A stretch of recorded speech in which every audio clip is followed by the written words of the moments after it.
back in 1854. Well, she was a famous artist and sculptor. And back in 1854, she did a very famous statue called Puck. And in the statue of Puck, Puck is sitting on top of a large Amanita muscaria mushroom. Underneath the Amanita muscaria, we see several Psilocybe similaceatas, or liberty cat mushrooms. And then around Puck's left arm, we see a lizard's tail wrapped around the arm, which is the symbol of the caduceae, or the symbol of drugs.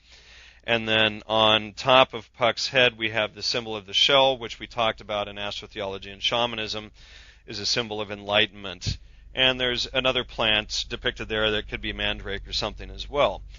So we have a clear depiction, and if you go to the Huntington Library, who, by the way, were the ones that finally released the scrolls after the long argument. If you go to this library, it's near Pasadena, it's in San Marino, California, they have one of the original statues of this Puck character there. And on the wall, right behind the statue, it talks about Harriet Hosmer and her affiliation with J.P. Morgan. So that was something that really raised a question in my mind, because that statue is so much older than the claimed discovery of Gordon Wasson. And then I found another reference that I haven't really mentioned much, at least publicly, is there was a famous Russian artist who did a lot of paintings on Russian witchcraft and things like that. And if you know how to type in Cyrillic, you can really find a lot of his work. But his name was Ivan Bilibin. And he did several paintings in the late 1800s that very clearly depicted at least two types of psilocybe mushrooms along with Amanita muscaria. And then we have, of course, the obvious correlation that Valentina Pavlovna Wasson was Russian, Wasson's wife. Yes. So, and being that they collected all of this stuff, and their first book was about mushrooms, Russia, and history, I'm a little reluctant to believe that they were completely unaware of Bilibin's artwork, although they could have been. So, you know, I have these two art references that give me strong hesitation in following the line and forcing me to reconsider Masha's own claims in Sacred Mushroom Seeker about her father's own story. So, moving forward, in 1953, there was a book that came out in London, published by the London Botanical Museum by a guy named Professor John Ramsbottom. And John Ramsbottom was the world's most noted mycologist at the time. And he had worked with a couple of amateur mycologists, the Rolfs, and they had released a book on this subject back in the 1920s. But both the Rolfs and Ramsbottom had written a very nice long foreword for the Rolfs book. And in there they discussed the possible links between Christianity and the sacred mushroom and the ties to the plain coral fresco and a lot of these things. And a lot of the claims, to jump forward for a second, a lot of the claims made against Allegro was that he stole this work from Wasson, like I mentioned earlier. But when we actually open Allegro's book and read it, we discover in this whole section in the back of his book called Endnotes that he had actually chosen to work with Professor Ramsbottom's research over Gordon Wasson's. So that's sort of the big lie that's been out there for the last 40 years, is that Allegro based his work on Wasson. It's unfounded. And so what Wasson did was in 1953, he's in London, and he sees a sign of this book being published, and he goes and he buys a copy. I think the date that he claims that he bought the copy was October 26, 1953. Then what he does is, on December 21st, which was the winter solstice of 1953, he sends Professor Ramsbottom a letter. And the letter is very, it's basically telling Professor Ramsbottom that he's going to tote the line, that the plain coral fresco, which very clearly depicts Adam and Eve standing on either side of the Amanita muscaria mushroom is not a mushroom. In fact, he says in this letter, rightly or wrongly, we're going to dismiss the plain Kuralt fresco as a mushroom. Well, Ramsbottom, Ramsbottom, what Wasson claims in his own writings is that, it was typical for Ramsbottom not to reply and things like that, but I decided to look at this from a different angle. What if Ramsbottom was just sick of this amateur mycologist telling him what is and what isn't a mushroom? And so what Ramsbottom did is on page 48 of the second edition of his book, Mushrooms and Toadstools, he printed Wasson's entire letter. And then the second edition of Ramsbottom's book was published, I believe, just a few weeks later in January 1954. So Wasson is not even aware that his letter, where he contradicts himself, saying rightly or wrongly, we're going to dismiss the fresco, he never realizes that that was printed. So 16 years later, Allegro's book comes to print in The Sacred Mushroom and the Cross, and he quotes that letter in Ramsbottom's book, dismissing Wasson with his own words. And so this is the big scam.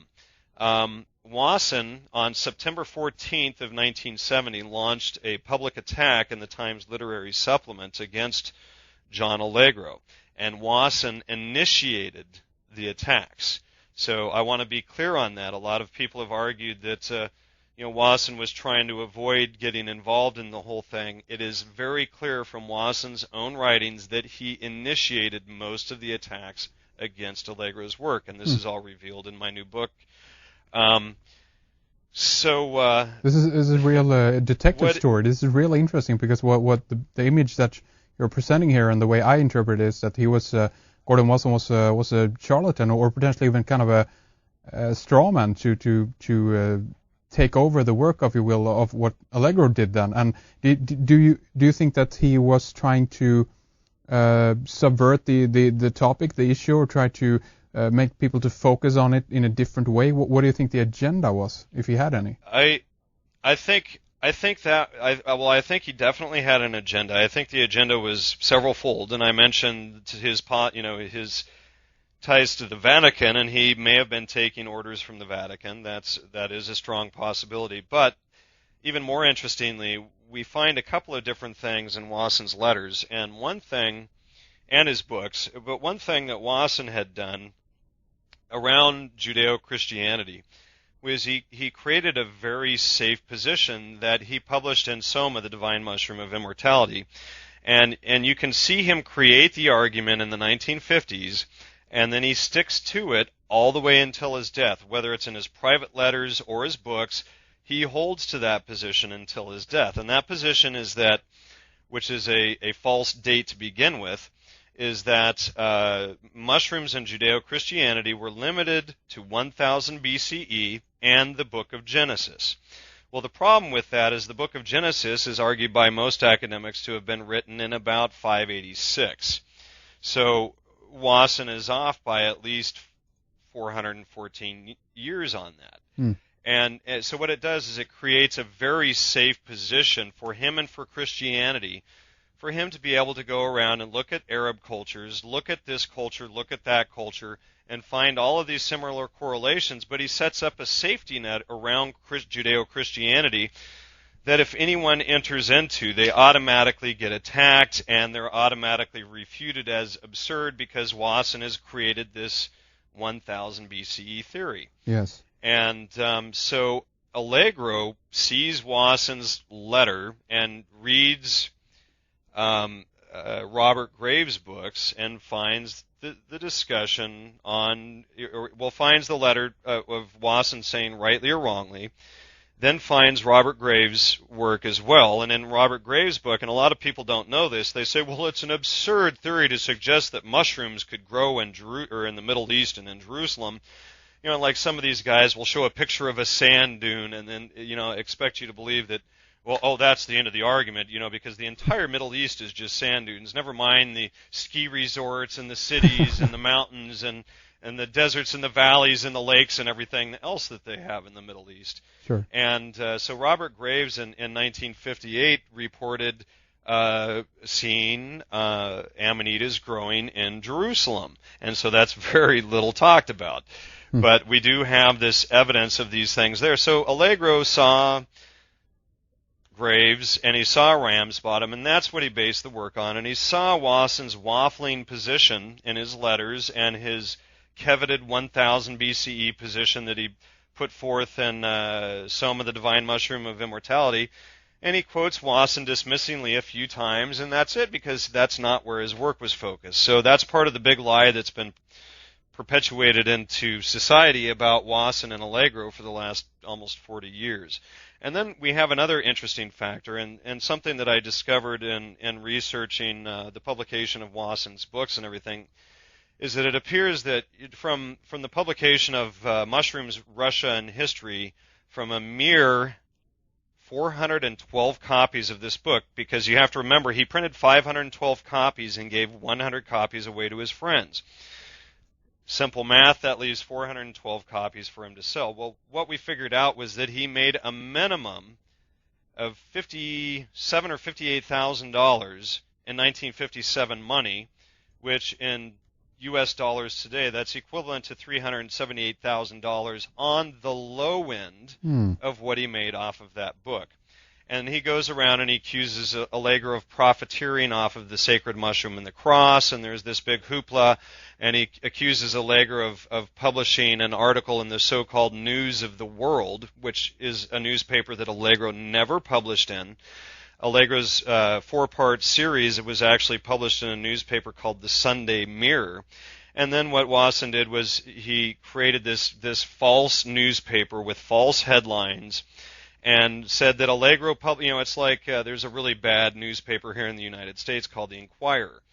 And, it's like, you guys, I'm sure, have them in Europe, too. They're just garbage, newspapers. They're all over the place. Ridiculous junk. Right. Right. So Wasson accused Allegro of publishing in one of those newspapers. But Allegro had actually published in the Sunday Mirror, which is as reputable as Life magazine. And some people may remember that Wasson on May 13th, 1957, published the discovery of the magic mushrooms in Mexico in Life magazine. So basically, Wasson attacked Allegro for doing the exact same thing that he did. And Wasson attacked Allegro for profiting exceedingly well off of the publication of the articles. Wasson himself, 13 years earlier, in 1957, had made $6,000, which is about the equivalent of $42,000 today for that single article.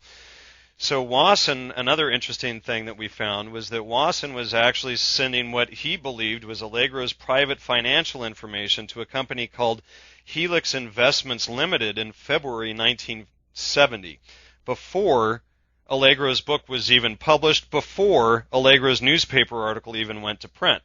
So Wasson, and I don't get into it in the book because it's beyond the scope of the book, but if others want to dig into this area, it might pull up some interesting stuff. So Wasson is sending this private information out to investment firms about Allegro's background, and then Jonathan Odd and obviously Wasson were close friends. So Jonathan Odd and Pharmacotheon has been spreading this same lie. And so I researched this, and I discovered that the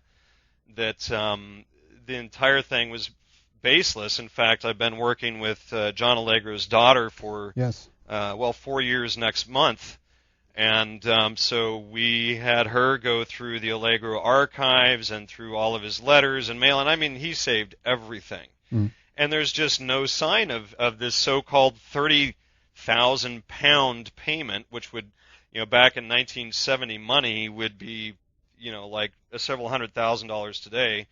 And not only that, but the pound being almost double than the dollar, that's a significant amount of money. But there's just no evidence for claims like this. So, these are the sort of things that we discovered in researching Wasson's background, the coveted 1000 BCE theory, that if Allegro was correct, it automatically refuted Wasson's theory and put his recent publication, Soma, Divine Mushroom of Immortality,